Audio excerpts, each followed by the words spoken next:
আগরতলায় smart city প্রকল্পের উন্নয়নমূলক কাজ চলছে, কিন্তু নির্মাণ কাজের ফলে সাধারণ মানুষ ভোগান্তির সম্মুখীন হচ্ছেন। আর অভয়নগর এলাকায় এই ভোগান্তি চরমে পৌঁছেছে। এ নিয়ে কি জানাচ্ছেন সংশ্লিষ্টরা, শোনাবো। ওরা রাস্তা আধার ডিস্টেন্স করে করে রাস্তাটি রাখতেছে, প্লাস আমাদের এই গলিটা আজকে প্রায় 25 দিন যাবতে আধা কাজ করে করে তারা কমপ্লিট করে নাই। কতদিন হয়েছে রাস্তাটা? এই তো আজকে 20-25 দিন। এমনি সমস্যা এই এলাকাটা মানে অভয়নগর এই রাস্তা কতদিন? আজকে তো প্রায় 5-6 মাস 5-6 মাস ধরে এই অভয়নগরের রাস্তার মধ্যে ডিস্টার্ব।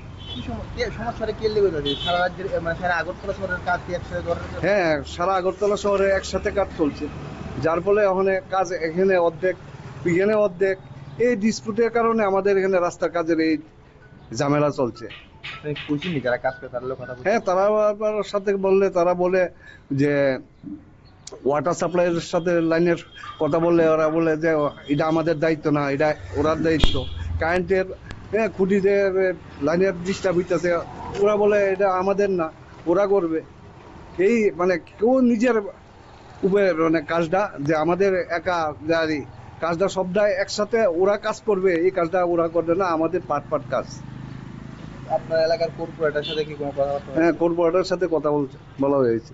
কর্পোরেটরও বলে যে ওদের হাতে সমস্ত কাজের হ্যান্ড ওভার দেওয়া হয়েছে।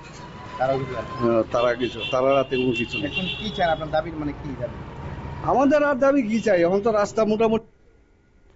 আপনারা শুনলেন সংশ্লিষ্টদের পক্ষ থেকে বক্তব্য। এই নির্মাণ কাজের ফলে বিভিন্ন এলাকায় সাধারণ মানুষও ভোগান্তিতে এবং চরম ভোগান্তি, বিশেষ করে চরম ভোগান্তিতে পৌঁছেছে অভয়নগর এলাকায়। নিয়ে নিচ্ছে ছোট্ট একটি বিজ্ঞাপন বিরতি, সঙ্গে থাকুন।